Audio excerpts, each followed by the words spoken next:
আসসালামু আলাইকুম। আপনারা সবাই কেমন আছেন? আশা করি সবাই ভালো আছেন। আজকে আমার দাদুর কবরস্থান পরিষ্কার করলাম। আপনারা সবাই দাদুর জন্য দোয়া করবেন। কবর প্রতিদিন ডাক দিয়ে বলে আনা বাইতুদ দুধ। প্রত্যেকের কবর প্রত্যেককে ডেকে বলে, ও আল্লাহর বান্দা, জানো আমি পোকামাকড়ের ঘর, পোকামাকড়ের ঘর। তুমি তো সেই বান্দা যে একটা মশা কানের পাশ দিয়ে উড়ে গেলে তোমার ঘুম বন্ধ হয়ে যায়, চোখ মিলে যায়। একটা মশার গুনগুন আওয়াজ সহ্য করতে পারো না।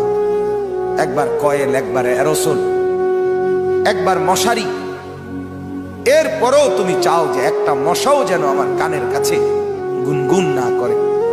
তো 5 ঘন্টার ঘুমের জন্য, 6 ঘন্টার ঘুমের জন্য বান্দা এই যত্ন নিলা, অনন্তকাল কিংবা বছরের পর বছর কবরের যে ঘুম দিবা, পড়ে থাকবা সেই ঘরে পোকা মাকড়ের